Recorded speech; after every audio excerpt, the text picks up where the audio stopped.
Buenas tardes, hermanos. Pues vamos a comenzar, ¿verdad? Nuestro estudio el día de hoy.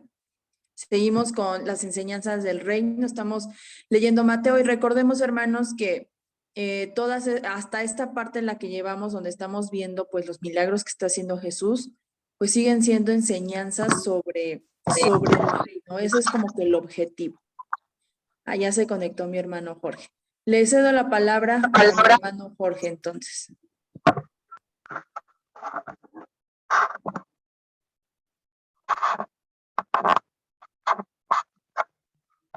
Muy buenas tardes para todos. Gracias a Dios que ya estamos aquí y vamos a orar para iniciar esta sesión de discipulado del día 10 de junio, viernes. Bendito Dios y Padre, te damos gracias porque en ti hay misericordia y hay amor para con todo tu pueblo. Y no nos falta, Señor, tu palabra, no nos falta, Señor, tu bendición, tu dirección en toda circunstancia. Te pedimos por aquellos que están enfermos, por aquellos que están angustiados, por todos aquellos que están con alguna carencia en su cuerpo, en su alma, en su espíritu, por aquellos que están en una situación difícil. Señor, vamos a ver en la enseñanza como en ti siempre había misericordia y hay misericordia y habrá misericordia, Señor, para la necesidad de todo aquel que cree. Gracias por tu palabra, en el nombre santo de tu Hijo Jesucristo. Amén. Vamos a iniciar pues el discipulado y vamos a iniciar con una lectura de una advertencia muy seria y de una pequeña explicación. Vamos a Mateo 11:23.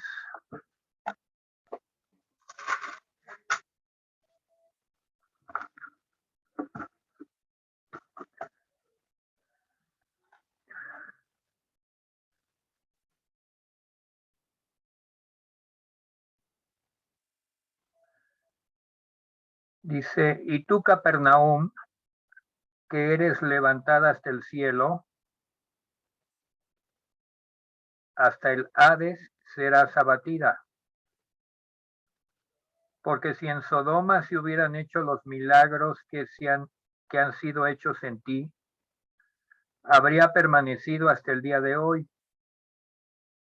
Por tanto os digo que en el día del juicio será más tolerable el castigo para la tierra de Sodoma que para ti.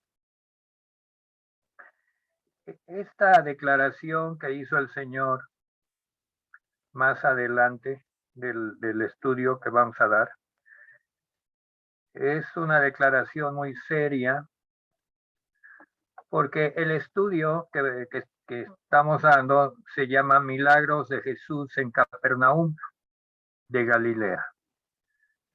Así se llama el estudio de hoy y quizás el próximo viernes. Lo cual quiere decir que el Señor permitió que esa ciudad, Capernaum, una ciudad pues a las orillas del mar de Galilea, en la tierra de Genazaret, que todavía hasta la fecha quedan algunas ruinas. Pero vio la gloria de Dios la vio cuando Jesús ministró allí. Capernaum era la ciudad de Pedro, ahí vivía Pedro y otros de los apóstoles. Jesús se sentía en esa ciudad pues muy, muy en casa. Y como vimos el viernes pasado, pues llegaba a la casa de Pedro, donde estaba la suegra de Pedro, como llegar a su casa. era el cuartel general del movimiento, ¿verdad?, que se había desatado por el ministerio de Jesús y el llamamiento que Jesús iba haciendo de los diferentes apóstoles, dentro de los cuales estaba Pedro, Santiago, Juan y otros que eran de la región.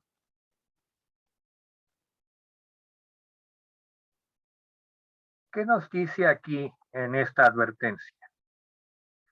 Que mientras más somos testigos de la gloria de Dios y los milagros ese propósito tienen, lo vamos a ver, más responsables somos ante el Señor. Aquí está siendo responsable a Capernaum, la ciudad entera, y le dice en el versículo 23, Capernaum, que eres levantada hasta el cielo. En este grupo de milagros que estamos estudiando, se llevan a cabo en Capernaum y son milagros tremendos, poderosos. Por lo tanto, levantando hasta el cielo a Capernaum, dice la palabra, pero eso la hace responsable. Y el juicio que hace el Señor, pues es que Capernaum, como tal, no respondió como debía de haber respondido. Por lo tanto, acarreó una gran responsabilidad.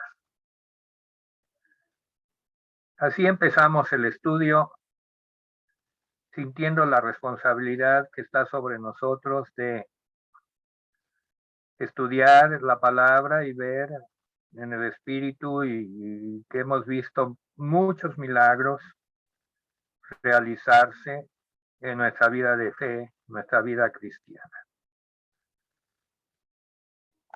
Miren, vamos a ver la parte que nos toca, empezando el capítulo 9. Regresemos a Mateo capítulo 9. Entonces, entrando Jesús en la barca, pasó al otro lado y vino a su ciudad. No menciona aquí el nombre de la ciudad, pero todos sabemos que su ciudad era Capernaum. Si bien él creció en Nazaret de Galilea, pero su ministerio lo inició en esta ciudad, en Capernaum y las orillas de Galilea. Y ya en ese contexto había mucha fervor, vamos a decir, por ver a Jesús hacer milagros. Y venía toda clase de gente buscándolo. Ya había él ido a la tierra de Gadara o Gergesa, que es lo que vimos el viernes pasado, para liberar de los demonios a un endemoniado. Fíjense, todo el viaje en barco, que estuvieron a punto de naufragar, no sé si los que estamos llevando el discipulado, nos ponemos a pensar que el Señor hizo ese viaje arriesgando la vida de los discípulos en el barco, estuvieron a punto de naufragar, él calmó la tempestad, llegaron a la región de Gergesa, región de los Gadarenos, y allí el Señor liberó al Gadareno de los demonios. Y fue lo que hizo, dar testimonio, dejarle el encargo al Gadareno que testificara y regresar en la barca. No hizo otra cosa, pero eso valió la pena. Por un hombre el Señor se mueve. Por un hombre. Él va a donde es necesario. Y ya estaba de regreso. ¿De regreso a dónde? Aquí dice que regresó a su ciudad, Capernaum, que es un pequeño puerto. La ciudad tiene un puerto para recibir los barcos, las barcas del mar de Galilea. Y no hizo más que regresar, ¿verdad? Y irse a establecer en la casa seguramente en la casa de Pedro, porque era donde llegaba él. La casa debió de haber sido grande. Sin embargo, no era lo suficientemente grande para contener a toda la gente que quería ver a Jesús y sobre todo las peticiones que le traía. Versículo 2. Sucedió que le trajeron un paralítico tendido sobre una cama. En el Evangelio de Marcos dice que eran 4, obviamente no eran menos de 4, cuando menos 4, porque imagínense cargar un paralítico en una cama, una camilla, pues cama de plano, se requiere una buena cantidad de fuerza y sobre todo de equilibrio. Y como no pudieron, dice en el Evangelio de Marcos, que no vamos a ir, pero lo dice, no pudieron entrar por la puerta por la cantidad de gente que rodeaba a Jesús en ese momento. Y aunque gritaban y trataban de entrar, no pudieron. Pero los amigos del paralítico y el paralítico mismo con su fe, movieron lo que había que mover, se subieron al techo, quitaron las piezas de la techadumbre y bajaron al paralítico por arriba, lo fueron bajando con cuerdas, seguramente. Una sorpresa para Jesús verlo bajar y a sus amigos. Y dice, al ver Jesús la fe de ellos. ¿De quién es ellos? Pues primero del paralítico, porque estoy seguro que el paralítico movió el amor y la misericordia de sus amigos para que lo llevaran a ver a Jesús. Si el paralítico no hubiera tenido esa fe, no hubiera habido ningún movimiento. Había muchos enfermos en Capernaum, muchos paralíticos, pero solo este paralítico se movilizó porque tenía fe. ¿Y tenía fe en qué o en quién o para qué? Pues tenía la fe correcta en la persona correcta. Tenía la fe en la persona correcta, pues tenía la confianza de que Jesús tenía el poder para sanarlo, pues venía de Dios, de parte de Dios. Era un enviado de Dios. Quizás todavía no entendía muy bien la Trinidad, se estaba desarrollando la manifestación de la Trinidad sobre la tierra y ya Jesús se estaba manifestando. Pero sí el paralítico y sus amigos sabían que todo este mover alrededor de Jesús y en Jesús mismo venía del Dios Todopoderoso, en el cual ellos creían, por lo tanto creían en Jesús, que venía del cielo, que traía un mensaje de Dios, que traía la autoridad de Dios. Eso es lo que creía el paralítico. Esa es la fe que Jesús reconoció en ellos. Por lo tanto, dijo al paralítico, ten ánimo, hijo, tus pecados te son perdonados. Después de animarlo, lo confronta con su pecado. Lo que voy a hacer, dijo Jesús, tiene que ver con el pecado que hay en tu vida, con el pecado que hay en el mundo. Y declaró la palabra, tus pecados te son perdonados. Fue una palabra de autoridad. No dijo, quizás tus pecados sean perdonados, no. Declaró con autoridad sobre el paralítico, hijo, tus pecados te son perdonados. Y aquí empiezan los problemas con los emisarios del templo. Los escribas, que menciona el versículo 3, dice, algunos de los escribas entonces decían dentro de sí, este blasfema. Los escribas se habían trasladado, habían viajado desde Jerusalén hasta Galilea, pues para encontrar algún tema con el cual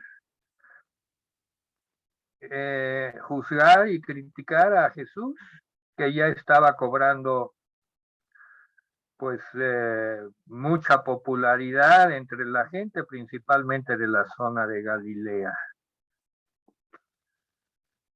Hasta allá fueron los escribas del templo de Jerusalén. Y mencionaron una palabra que era bastante dura. Lo trataron de blasfemo.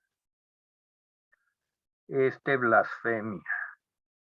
Y esto era muy grave, porque en la ley, blasfemar, vituperar, está tipificado en Levítico 24:10. Vamos a ver qué dice sobre la blasfemia. Levítico 24:10 al 16. Si alguien lo encuentra, que me ayude a leerlo, por favor. Levítico 24, del 10 al 16.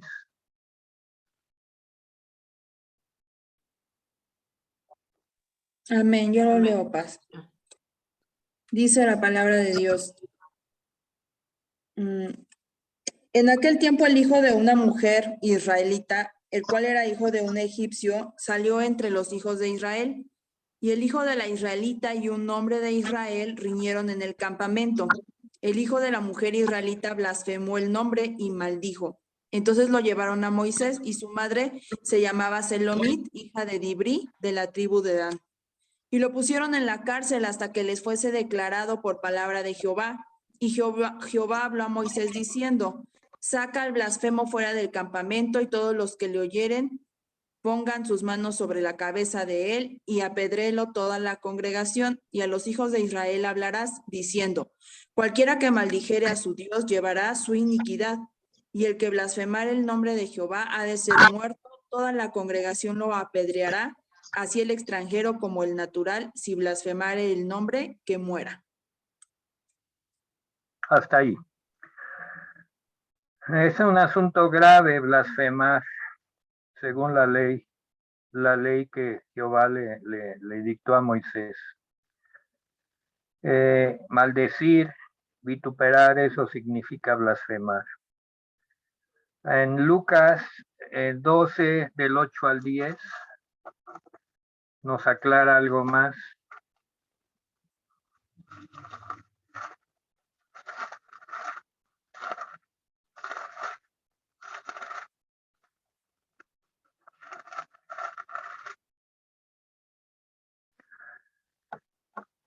Dijo Jesús en esta enseñanza, os digo que todo aquel que me confesare delante de los hombres, también el Hijo del Hombre le confesará delante de los ángeles de Dios.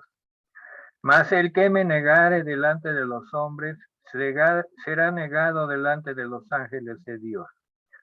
A todo aquel que dijere alguna palabra contra el Hijo del Hombre, le será perdonado. Pero al que blasfemare contra el Espíritu Santo, no le será perdonado. Cuando os trajeren a las sinagogas y los magistrados y autoridades, no os preocupéis ¿qué habéis de responder? ¿Qué habéis de decir? Porque el Espíritu Santo os enseñará en la misma hora lo que debíais de decir. Aquí, ya es un pasaje donde el Espíritu Santo ya ha sido presentado.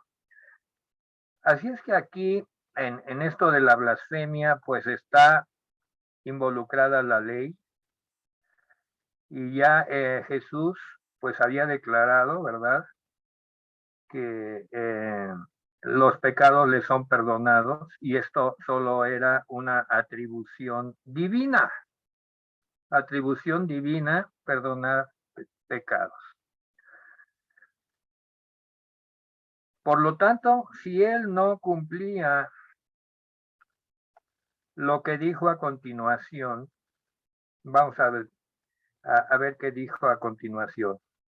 Conociendo Jesús versículo 4, los pensamientos de ellos dijo, ¿por qué pensáis mal en vuestros corazones? Pues lo estaban tachando de blasfemia. O sea, lo estaban condenando a muerte, si es que no era lo que decía ser. ¿Por qué pensáis mal en vuestros corazones? Más bien les está preguntando, ¿por qué dudáis de lo que vais a ver? Versículo 5, porque que es más fácil decir, los pecados te son perdonados, o decir, levántate y anda. Pues ambas cosas no eran fáciles. Sin embargo, Jesús aquí une las dos peticiones, las dos rogativas, en una sola. Los pecados te son perdonados y levántate y anda. Y lo engloba en la siguiente respuesta, versículo 6. Pues para que sepáis que el Hijo del Hombre tiene potestad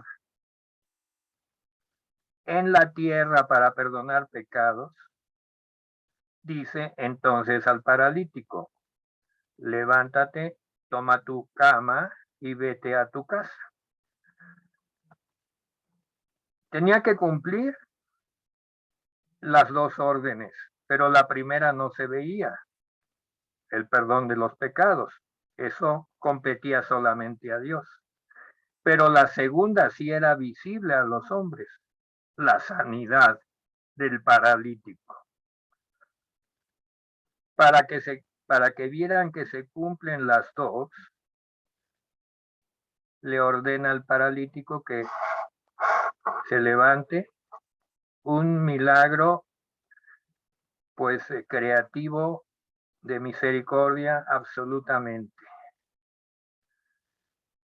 No sé si han observado a una persona que ha estado en cama 2 meses, 3 meses.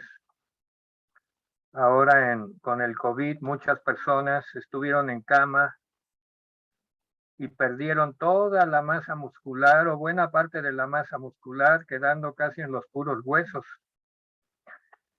Cuando ya el médico les dijo a los enfermos, ya está sano, empieza a caminar, no podían caminar. Habían estado en cama 2 o 3 meses.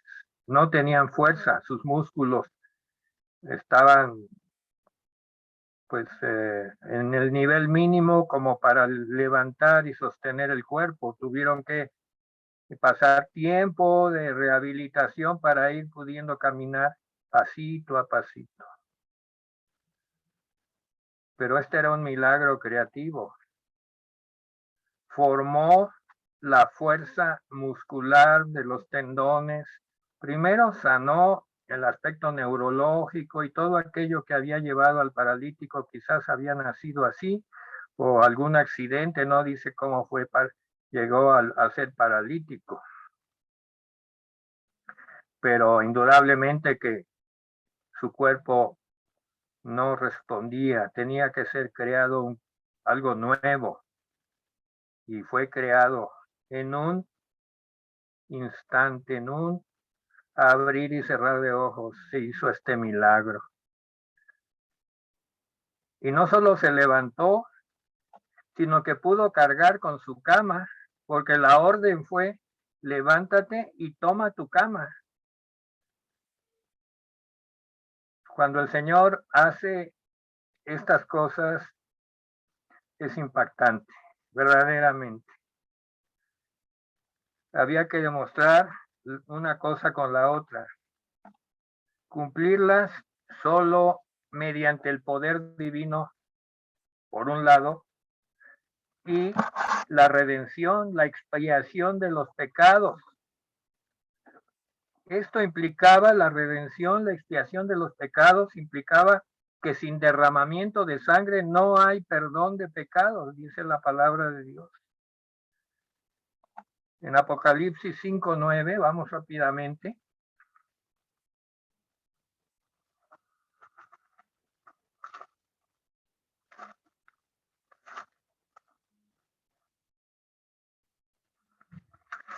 El que le encuentre, pues que la lea. Amén. Amén, dice. Y cantaban un nuevo cántico diciendo, perdón. Sí, adelante. Adelante, hermano. Bien. Dice, y cantaban un nuevo cántico diciendo, digno eres de tomar el libro y de abrir sus sellos, porque tú fuiste inmolado y con tu sangre nos has redimido para Dios, de todo linaje y lengua y pueblo y nación. ¿Hasta Amén. ahí? Amén. Sí. Aquí la palabra redimido es la clave, porque para perdonar pecados hay que derramar sangre para redimir al pecador. Redimir. Solo con la sangre. En el antiguo pacto era la sangre del sacrificio. Y en el nuevo pacto, pues es la sangre que está mencionando Apocalipsis 5:9, la sangre del Cordero, el Cordero de Dios. Así es que para que este milagro se llevara a cabo, el Señor echó mano anticipadamente, porque él lo pudo hacer, Él es Dios, de la sangre de la cruz, de la sangre del sacrificio. Y así pues, el paralítico se levantó y ya restaurado y redimido, se fue a su casa. Se fue a su casa. Y aquí dice que la gente se maravillaba y glorificaba a Dios. ¿Por qué? Porque había dado tal potestad. ¿Qué significa potestad? Potestad significa varias cosas. Autoridad, dominio, poder del cielo. Juan 17 del 1 al 2 lo explica muy bien. Si alguien lo encuentra, que me ayude a leerlo. Juan, el Evangelio según San Juan 17 del 1 al 2. Amén. Estas cosas habló Jesús y levantando los ojos al cielo dijo, Padre, la hora ha llegado. Glorifica a tu Hijo para que también tu Hijo te glorifique a ti. Como le has dado potestad sobre toda carne, para que dé vida eterna a todo el que le diste. Amén. Amén. Hasta ahí, hasta ahí. Aquí Jesús está confirmando que de parte de Dios le había dado autoridad sobre toda carne, o sea, sobre todos los hombres, para que salve y lleve a vida eterna a todos los que el Padre le dé y le diste. Indudablemente que este paralítico era uno de los que el Padre le dio. Por eso, pues sucedieron todas estas cosas. La gente que no entendía mucho, pero sí vio el milagro, se maravilló y glorificó a Dios. Y dice más adelante que Capernaum, como ciudad, subió al cielo. ¿Por qué? ¿Por qué subió al cielo Capernaum como ciudad? Porque en Capernaum se estaban haciendo los milagros que ocurren en el cielo, del reino de Dios, los milagros del reino. Voy a dejar hasta ahí porque ya se terminó mi tiempo. Creo que fue bien usado. Y ya el llamamiento de Mateo lo dejo, y que está muy interesante, lo dejo para el próximo viernes. Y dejo la palabra a Yazaret para que continúe con la exposición de los milagros del capítulo 9. Adelante, Yazaret. Sí. Bueno, hermanitos, buenas noches a todos. Yo voy a tomar ahorita desde el versículo 18. Ajá, voy a leer primero los primeros 2 versículos. Dice la palabra de Dios. Este milagro se conoce, dice aquí mi Biblia, la hija de Jairo y la mujer que tocó el manto de Jesús. Dice la palabra de Dios. Mientras él les decía estas cosas, vino un hombre principal y se postró ante él diciendo: mi hija acaba de morir, mas ven y pon tu mano sobre ella y vivirá. Y entonces se levantó Jesús y le siguió con sus discípulos.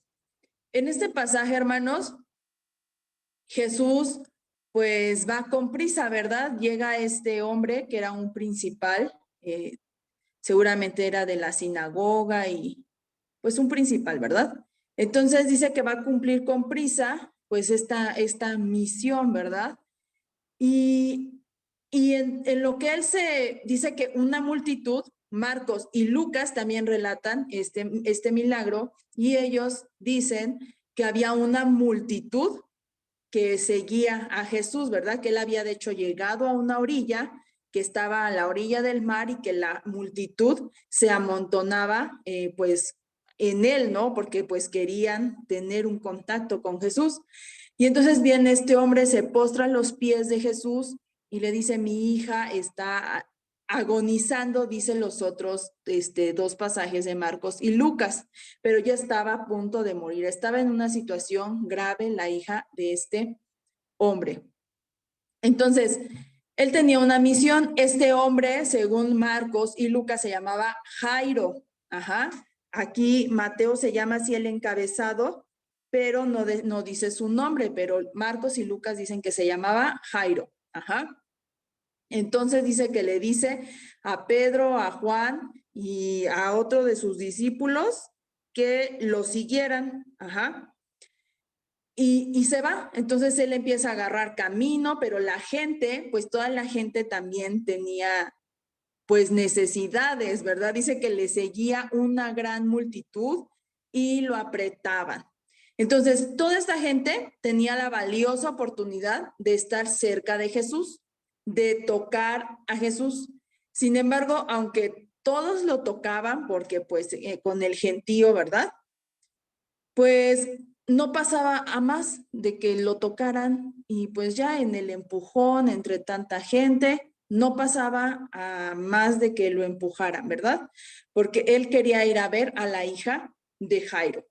Seguramente, en medio de toda esta multitud, había muchos tipos de intenciones entre pues las personas que iban. Ya vimos hace rato, ¿verdad? Comentaba el Paz, había unos que iban nada más a ver qué Jesús decía para acusarlo. Seguramente había unos que iban a ver qué pasaba, a ver qué milagros sucedían y solo quedarse como espectadores, ¿verdad?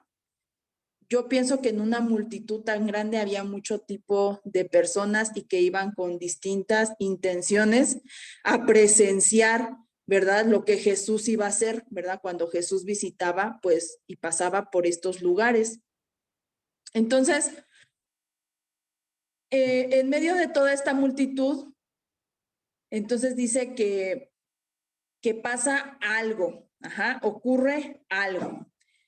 Hay una mujer aquí a mitad de este relato, se interrumpe ese camino que Jesús tiene hacia ver a la hija de Jairo, se ve interrumpido por un suceso.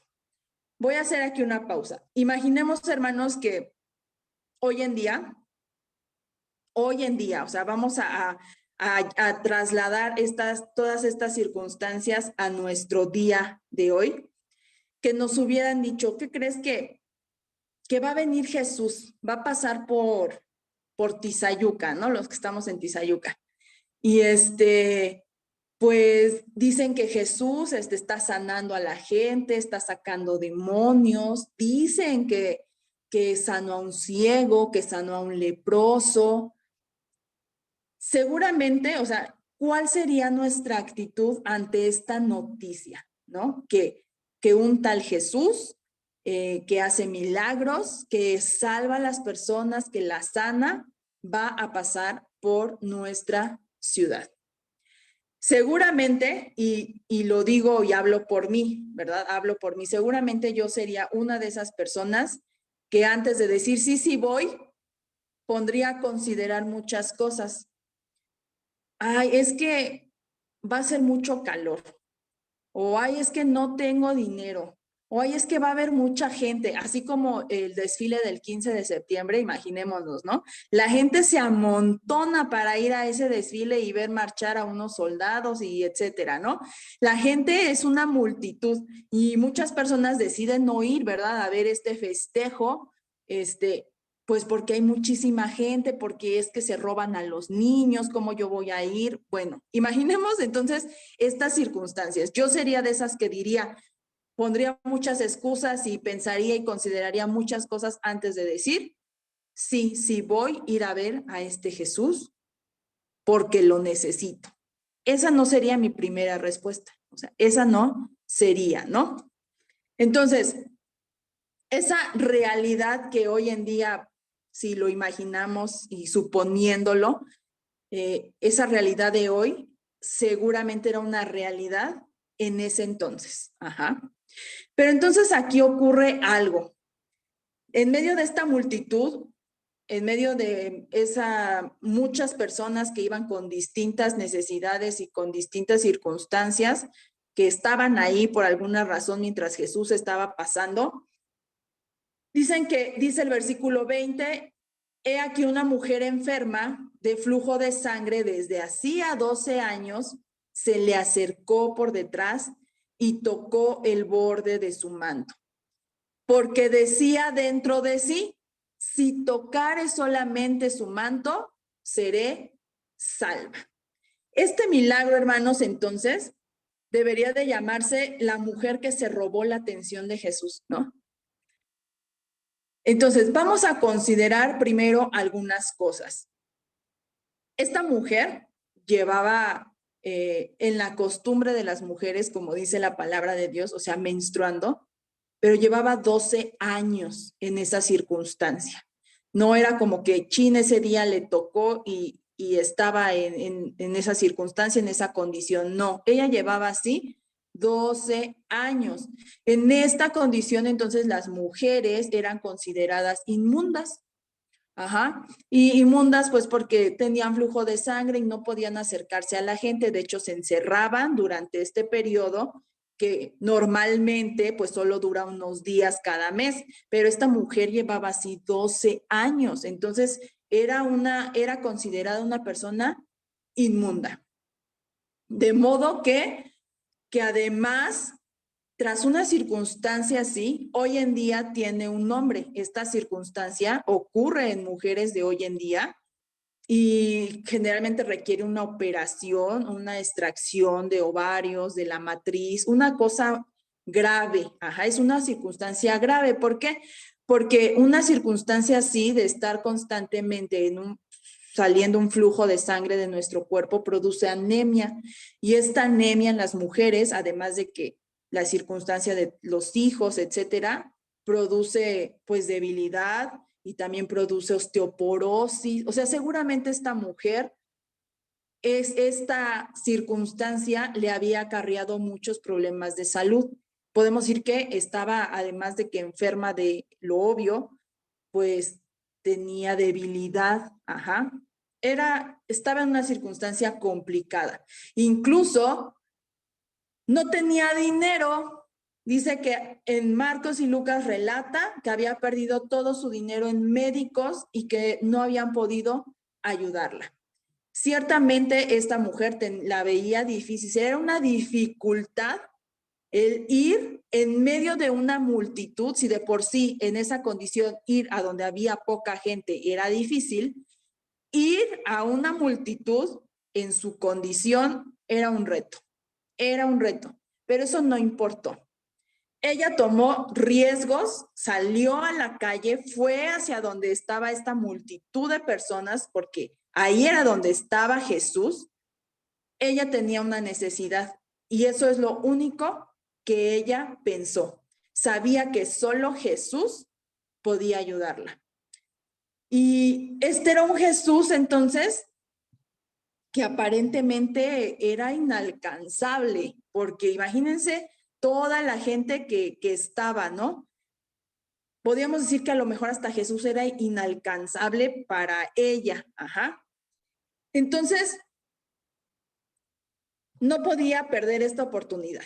Esta mujer dijo, yo no me lo pierdo, no me lo puedo perder, porque tal vez no tendría un mañana para un encuentro con Jesús.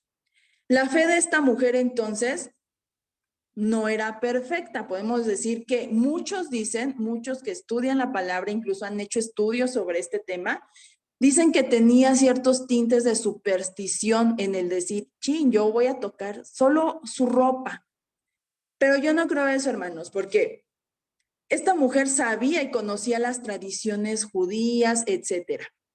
Entonces, tocar a Jesús y presentarse de frente, pues esta mujer no tenía esas intenciones porque ella se sentía y había vivido 12 años inmunda, ella se sentía inmunda, inmerecedora siquiera de presentarse a Jesús. Por eso ella decía, voy a tocar aunque sea su ropa, porque no era posible acercarse y en su condición tocarlo o hablar con Jesús. Ajá. Entonces, esas no eran las intenciones. Por eso ella dijo, voy siquiera a tocar su ropa.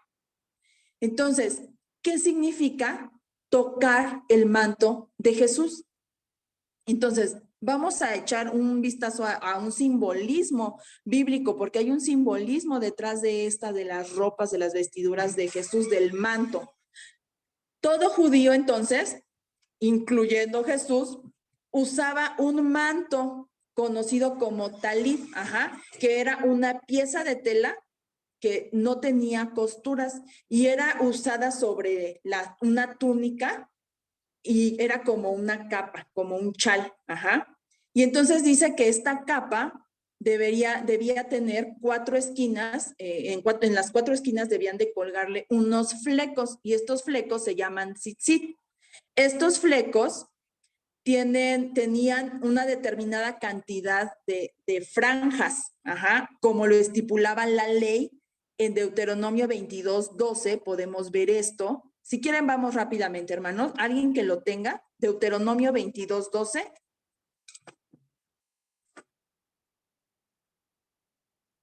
Si alguien lo tiene, lo puede leer. Okay. Amén. Dice la palabra de Dios, te harás flecos en las 4 puntas de tu manto con que te cubras. Con que te cubras. Y en Números 15:37 al 41 también habla sobre esta vestidura. Yo lo voy a leer, dice, y Jehová habló a Moisés diciendo, habla a los hijos de Israel y diles que se hagan franjas en los bordes de sus vestidos por sus generaciones y pongan en cada franja de los bordes un cordón azul. Y os servirá de franja para que cuando lo veáis, os acordéis de todos los mandamientos de Jehová para ponerlos por obra y no miréis en pos de vuestro corazón y de vuestros ojos en pos de los cuales os prostituyáis.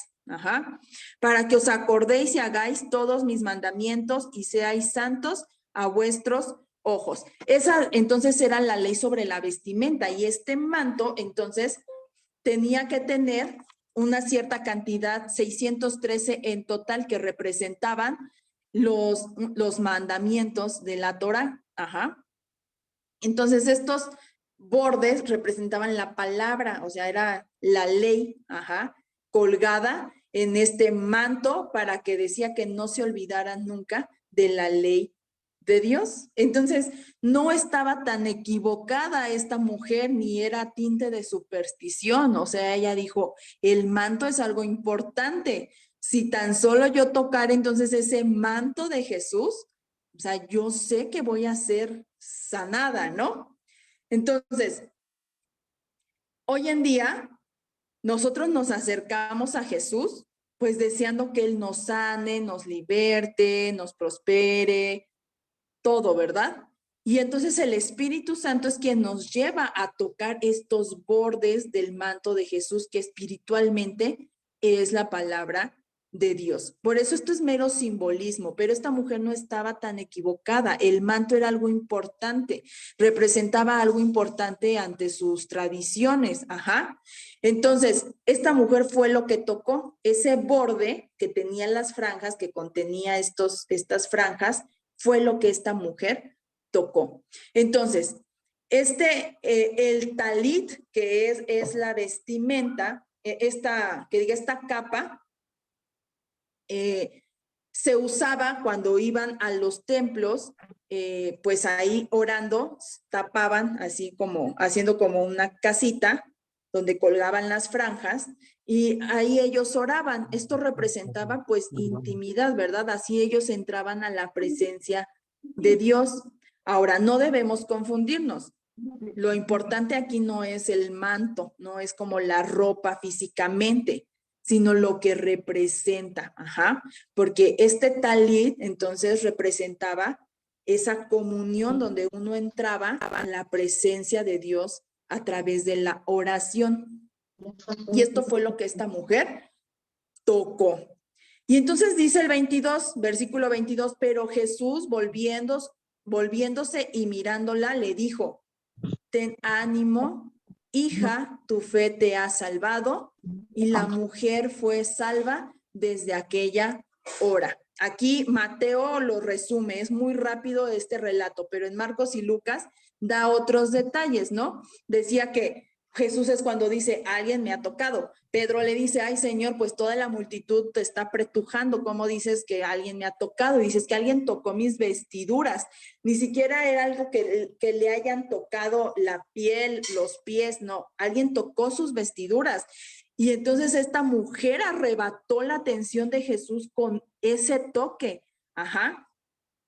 Y entonces cuando pregunta, es que quién, la mujer humildemente dice que se acerca y le dice, yo te toqué, Señor, y le explica, yo tenía flujo de sangre desde hace 12 años, pero yo te toqué y fui sanada. Y entonces es cuando él le dice, pues hija, ¿no? O sea, ten ánimo porque tu fe te ha salvado. Entonces es muy bonito, ¿verdad? Como lo primero que hace Jesús también es restaurar su identidad, su dignidad y su autoestima y la llama hija. Yo creo que en 12 años ella no había escuchado algo agradable acerca de su persona por esta condición que ante la ley la hacía inmunda. Pero Jesús dice que la restaura y la llama hija. Ajá. Entonces le restaura algo importante, su identidad. Hoy en día, pues, Jesús nos mira, ¿verdad?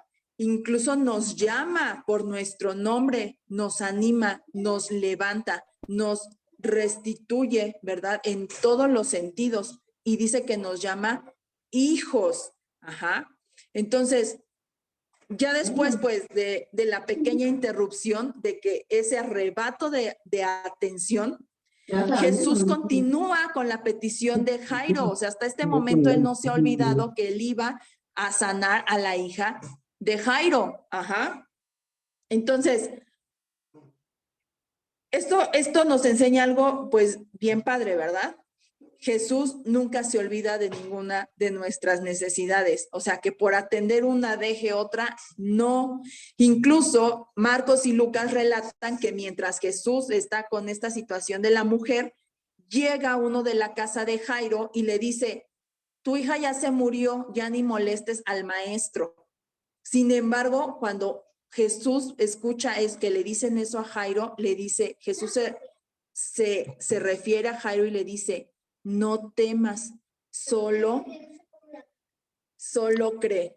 Entonces, dice que Jesús continúa, va a la casa de Jairo y dice en el 23, al entrar Jesús en la casa del principal, viendo a los que tocaban flautas y la gente que hacía alboroto, les dijo, apártense porque esta niña no está muerta, sino duerme. Y entonces se burlan de él. Pero cuando la gente había sido echada fuera, Jesús entra, toma de la mano a la niña y ella se levanta. Y entonces dice que se difundió la fama de esto por toda aquella tierra. ¿Qué enseñanzas tan tremendas nos enseña esto? Voy a dar como una pequeña conclusión. Las oportunidades, hermanos, de acercarnos a Jesús son en el hoy y el ahora. Jesús aquí esta enseñanza, este relato, la palabra de Dios nos deja claro que cuando nosotros no tenemos ninguna excusa para estar en contacto con Jesús, Jesús mucho menos tiene excusas para nosotros, ni para nuestras necesidades, ni para salvarnos. Yo he oído decir a personas, yo no molesto a Dios porque seguramente Él está muy ocupado con personas que verdaderamente lo necesitan, ¿no? Y qué equivocación es pensar esto, porque Él sanó a una mujer, ¿verdad? Con su fe no tan perfecta, ¿verdad? Pero también fue a casa del principal, de este Jairo, y resucitó a su hija. Ambos creyeron, ambos tenían fe y Jesús suplió las necesidades de ambas personas de acuerdo a lo que su fe pidió. Aclaro, no es la fe por sí sola, no es porque era una fe salida de quién sabe dónde, no. Jesús es el común denominador de todos estos milagros, incluso los que hemos visto anteriormente. Jesús es el común denominador. Entonces, estas personas de estos personajes protagonistas de estos milagros, estas personas tenían fe. Quizás no era una fe perfecta, ni la más entendida y correcta, pero Jesús atrae esa fe hacia sí mismo. Usa esa fe que tienen estas personas, no tan perfecta quizá, pero la trae hacia sí mismo. Y de esta manera, esta pequeña fe, estos pequeños pasos de fe, hicieron cosas sorprendentes en la vida de estas personas que creyeron. Pero aclaro, la clave es Cristo. Cristo es el común denominador en todas ellas. Y bueno, hermanos, pues hasta aquí mi participación. Cedo la palabra a mi hermano Jorge para terminar con una oración.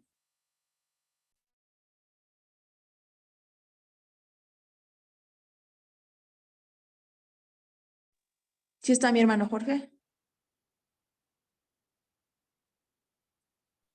Sí, pero tiene su micrófono apagado.